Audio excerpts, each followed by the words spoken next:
एक बार एक व्यक्ति एक बौद्ध भिक्षुक से कहता है, मुनिवर, मैं ज्यादा सोचने की आदत से परेशान हूं, कृपया कोई समाधान बताएं।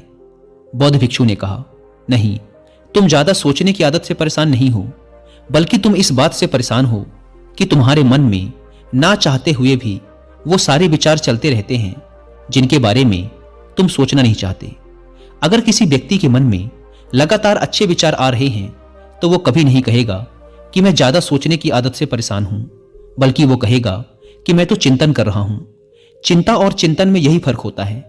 चिंता के समय व्यक्ति के मन में वो एक ही विचार बार बार चलता रहता है जिसके बारे में वो सोचना नहीं चाहता, लेकिन चिंतन के समय व्यक्ति के मन में अच्छे और सकारात्मक विचारों की एक लयबद्ध प्रक्रिया बन जाती है जो उसे अंदर से आनंद से भर देती है। तो चिंता और चिंतन दोनों अवस्थाओं में व्यक्ति के मन में विचार ही चलते हैं, लेकिन एक अवस्था व्यक्ति के मन को आत्मग्लानि, डर और पीड़ा से भर देती है, वहीं दूसरी अवस्था उसके अंदर बीज बोती है, उसे प्रेरित करती है कुछ महत्वपूर्ण और सकारात्मक बदलाव लाने के लिए। तो तुम्हारी समस्या मन में बहुत सारे विचारों का चलना नहीं, बल्कि कुछ गलत और अनचाहे विचारों का बार बार चलना है। व्यक्ति ने कहा, मुनिवर, लेकिन यह कैसे पहचाना जाए कि कौन से विचार अच्छे हैं और कौन से बुरे? भिक्षु ने कहा, बुरे विचार वो हैं जो हमें सुख और आनंद का प्रलोभन तो देते हैं, लेकिन उनका परिणाम हमेशा दुखदायी होता है। और अच्छे विचार वो हैं जो हमारे अंदर बदलाव लाएं, हमें प्रेरित करें अपनी परिस्थितियां बदलने के लिए। हालांकि शुरुआत में अच्छे विचारों पर अमल करना मुश्किल होता है, लेकिन उनका परिणाम हमेशा सुखद ही होता है।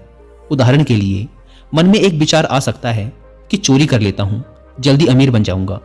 शुरुआत में तो यह विचार सुखद लग सकता है, लेकिन इस विचार के कार्य का परिणाम कितना बुरा हो सकता है यह हम सोच भी नहीं सकते। दूसरा विचार हो सकता है कि मैं खुद के शरीर को स्वस्थ और निरोगी रखने के लिए व्यायाम और प्राणायाम को अपने जीवन का हिस्सा बनाऊंगा। अब इस विचार को वास्तविक बनाने के लिए तुम्हें कर्म तो करना ही पड़ेगा, क्योंकि बिना कर्म किए अच्छा से अच्छा विचार भी किसी काम का नहीं। अब समझने वाली बात यह है कि लगातार अपना कर्म करने से हमें सुख और आनंद मिले ना मिले, लेकिन कर्म ना करने से होने वाली आत्मग्लानि, पीड़ा, पश्चाताप और दुख से हम जरूर बच जाते हैं। बौद्ध भिक्षु ने आगे कहा, आज मैं तुम्हें गौतम बुद्ध की शिक्षाओं और उनके जीवन से 5 ऐसी बातें बताने जा रहा हूं जिनका पालन करके तुम अपने विचारों को शुद्ध रख सकते हो, अपने मन को शांत और निर्मल रख सकते हो। भिक्षु ने कहना शुरू किया, पहली बात, अपने शरीर को हमेशा साफ सुथरा रखें। हमारे शरीर और मन के बीच एक गहरा संबंध होता है। हम अपने शरीर को जैसा रखेंगे, हमारे विचार भी वैसे ही होते चले जाएंगे। शरीर को साफ सुथरा रखना भी एक विशिष्ट आदत है जो हमें सैकड़ों की भीड़ में भी दूसरों से अलग बनाता है। सिर के बाल से लेकर पैर के नाखून तक हमारा शरीर एकदम साफ रहना चाहिए। उसमें से सुगंध आनी चाहिए, और अगर सुगंध नहीं आ रही तो कम से कम बदबू तो नहीं आनी चाहिए, क्योंकि कचरे के ढेर में कचरा ही फेंका जाता है, फूल नहीं।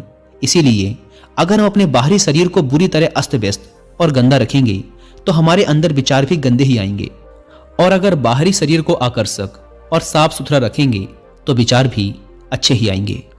एक सुगंध अंदर की भी होती है जो कि सकारात्मक विचार और शांत चित्त के होने से आती है। यह सुगंध हर उस व्यक्ति के शरीर से आती है जो अंदर से शांत हो चुका है। गौतम बुद्ध के शरीर से भी एक मनमोहक सुगंध आती थी जो हर उस व्यक्ति को मोहित कर लेती थी जो उनके संपर्क में आता था। बुद्ध के चेहरे की आभा भरी शांति और उनके शरीर की मनमोहक सुगंध से कोई भी व्यक्ति प्रभावित हुए बिना रह नहीं पाता था। दूसरी बात, अपने शरीर के अंदर की गंदगी को बाहर निकालो, यानी अपने शरीर को अंदर से साफ करो, और यह संभव है शारीरिक तप के माध्यम से। शारीरिक तप से मतलब है कि हर रोज व्यायाम करना और समय समय पर उपवास रखना। ये दोनों ही काम हमारे शरीर में जमा गंदगी और चर्बी को बाहर निकाल शरीर को भीतर से साफ कर देते हैं। और जब शरीर अंदर से साफ और स्वस्थ होगा तो मन में शरीर को लेकर उठने वाले नकारात्मक विचार खत्म हो जाएंगे और उनकी जगह अच्छे व स्वस्थ विचार जन्म लेंगे। अब देखते हैं कि गौतम बुद्ध शरीर को स्वस्थ रखने के लिए शारीरिक व्यायाम कैसे करते थे। बुद्ध को बड़े बड़े नगर सेठ और राजा महाराजा अपने यहाँ भोजन पर आमंत्रित करते थे, और वो बुद्ध को महल तक लाने के लिए अच्छे से अच्छे रथ और घोड़ा गाड़ी भी भेजते थे। लेकिन बुद्ध कभी भी रथ या घोड़ा गाड़ी पर नहीं चढ़े, वो हमेशा पैदल ही जाते थे, फिर चाहे यात्रा कितनी ही लंबी क्यों ना हो। बुद्ध कहा करते थे कि यह शरीर बना ही परिश्रम करने के लिए है। लोग परिश्रम ना करके अपने शरीर को कमजोर, असाध्य और रोगी बना रहे हैं। पैदल चलने से शरीर को कष्ट होता है और शरीर को जितना कष्ट होता है, शरीर उतनी ही अच्छी अवस्था में रहता है। दोस्तों, एक्सपर्ट का मानना है कि फिट रहने के लिए रोज जिम में 1-2 घंटे मेहनत करके पसीना बहाना जरूरी नहीं है, बल्कि इसकी जगह अगर आप हर रोज सिर्फ 10,000 कदम चलते हैं तो यह आपके शरीर के लिए एक कंप्लीट एक्सरसाइज का काम करता है। रोजाना 10,000 कदम चलने से न केवल आपका वजन कम हो सकता है, बल्कि आप कई बीमारियों से छुटकारा पा सकते हैं। एक नॉर्मल इंसान जिसका अधिकतर समय ऑफिस में अपनी कैबिन के चेयर पर गुजरता है, उसे एक दिन में 10,000 कदम चलना शायद नामुमकिन सी बात लगे। लेकिन अगर हमें इसे अचीव करने के सही तरीके, सही रास्ते पता हों तो 10,000 कदम चलना उतना मुश्किल है ही नहीं। बौद्ध भिक्षु ने आगे कहा, तीसरी बात, उचित और साम्यक आहार। जैसा इंसान का आहार होता है वैसे ही उसके विचार हो जाते हैं। इसीलिए व्यक्ति को कभी भी तामसिक और मृत भोजन नहीं करना चाहिए। उसे अपने भोजन में ज्यादा से ज्यादा जीवित वस्तुएं शामिल करनी चाहिए, यानी ऐसा भोजन जो सीधे प्रकृति से प्राप्त होता है और जिसमें जीवन होता है, क्योंकि ऐसा भोजन आसानी से पच भी जाता है और शरीर में किसी प्रकार की गंदगी भी जमा नहीं करता। दूसरी बात, भोजन को हमेशा उचित मात्रा में ही लेना चाहिए, चाहे भोजन कितना ही सात्विक और हल्का क्यों ना हो। लेकिन कभी भी अधिक मात्रा में भोजन नहीं करना चाहिए, क्योंकि अच्छी चीज की अति भी बुरा ही परिणाम देती है। भोजन उतना ही करो कि जब तुम भोजन करके उठो तो तुम्हारे अंदर भोजन करने की थोड़ी सी भूख शेष रहनी चाहिए। अगर तुम ऐसा नियम बना लेते हो कि मैं जब भी भोजन करूंगा तो अपनी भूख से थोड़ा सा कम खाऊंगा, तो तुम्हारे शरीर में अधिक भोजन खाने से होने वाली सारी बीमारियां जड़ से खत्म हो जाएंगी। रात में हल्का और कम भोजन करो ताकि तुम्हारी जीवन ऊर्जा उस भोजन को जल्दी से पचाकर तुम्हारे आंतरिक शरीर की सफाई और मरम्मत का काम कर सके।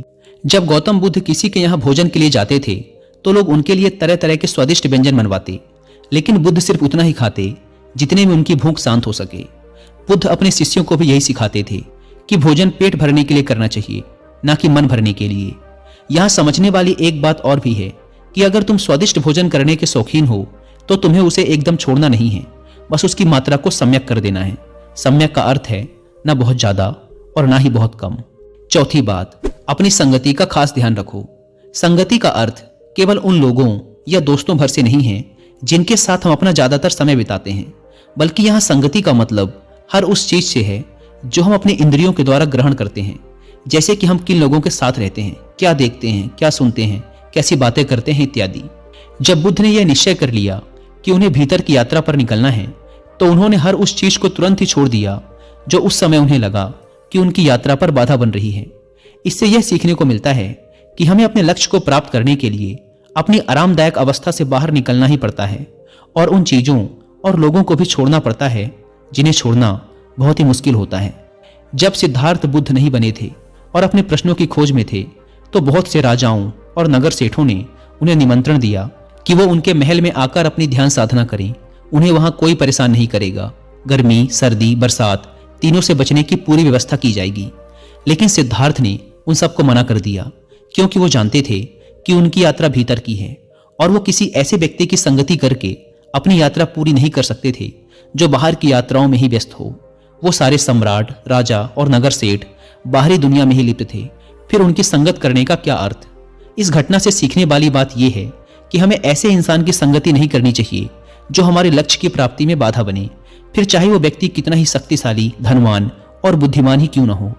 आगे चलकर सिद्धार्थ ने अपने गुरुओं को भी छोड़ा जब उन्हें यह लगने लगा कि उनकी संगति उनकी यात्रा में बाधा बन रही है। यहाँ एक और बात सीखने वाली यह है कि यह जरूरी नहीं कि कल जो संगति हमारे लिए अच्छी थी वो आज भी हमारे लिए अच्छी ही है। समय और लक्ष्य के अनुसार संगति को बदलना आवश्यक हो जाता है। अपने प्रश्नों के उत्तर खोजने की यात्रा के दौरान सिद्धार्थ का ज्यादातर समय केवल उन लोगों के साथ ही बीता जो उनकी इस यात्रा में उनके सहायक रहे। भिक्षु ने आगे कहा, पांचवी बात, जो भी सीखा है उसे अपने अभ्यास में लाओ। तुमने ध्यान साधना के बारे में सुन लिया, लेकिन अगर तुमने उसे अपने जीवन में उतारा नहीं, यानी ध्यान किया ही नहीं, तो फिर सुनने का क्या लाभ? अच्छा देखने और सुनने के बाद भी लोगों की जिंदगी में बदलाव ना आने का यही एकमात्र कारण है कि लोग अच्छा देखते और सुनते तो हैं, लेकिन वो उसे अपने जीवन में रूपांतरित नहीं करते और फिर शिकायत करते रहते हैं कि जिंदगी में बदलाव नहीं आ रहा। इसीलिए जो भी अच्छी संगति में सीखा है उसे अपनी जिंदगी में उतारो भी। गौतम बुद्ध की यह सबसे बड़ी खासियत थी कि अपने ज्ञान की खोज के दौरान उनके गुरु उन्हें जो भी सिखाते वो तुरंत ही उस पर काम करना शुरू कर देते। वो कभी भी आज का काम कल पर नहीं टालते थे। इससे उन्हें तुरंत ही यह पता चल जाता कि कौन सी चीज काम की है और कौन सी नहीं। इसीलिए जो भी अच्छा सीखा है उसे कर्म के द्वारा व्यक्त करो। एक बात और, कुछ लोग काम वासना के विचार को गलत समझते हैं, लेकिन काम वासना का विचार आना गलत नहीं है जब तक कि तुम उसे अति में ना सोचने लगो। मन में काम वासना का विचार उठना उतना ही स्वाभाविक है जितना भूख लगने पर भोजन का विचार उठना। इसीलिए काम वासना के विचार को गलत मत समझो। इंसानी जीवन को आगे बढ़ाने के लिए इस विचार का उठना बेहद जरूरी है। सबसे पहले तो तुम ये निश्चित करो कि तुम्हें काम वासना में लिप्त होना है या इससे ऊपर उठना है। अगर लिप्त होना है तो पूरे होश के साथ लिप्त हो, इसे पूरा अनुभव करो। फिर इसके बारे में मन में किसी प्रकार की ग्लानि या पश्चाताप का भाव मत रखना, क्योंकि यह कोई पाप नहीं है। और अगर तुम्हारा लक्ष्य इससे ऊपर उठना है तो फिर सीखो कि कैसे काम वासना से ऊपर उठा जा सकता है। अगर तुम इन 5 बातों को अपने जीवन में उतार लेते हो तो तुम्हारे दिमाग में अच्छे विचारों का एक चक्र बन जाएगा। फिर चाह कर भी तुम्हारे दिमाग में बुरे विचार नहीं आएंगे जब तक कि तुम इन आदतों को दोबारा से छोड़ ना दो। बौद्ध भिक्षु के मुंह से ये सारी बातें सुनकर उस व्यक्ति को अपने प्रश्नों का उत्तर मिल चुका था। उसने बौद्ध भिक्षु का धन्यवाद किया और वहां से चला गया। दोस्तों, मुझे पूरा भरोसा है कि आपको इस वीडियो से बहुत कुछ सीखने को मिला होगा। धन्यवाद।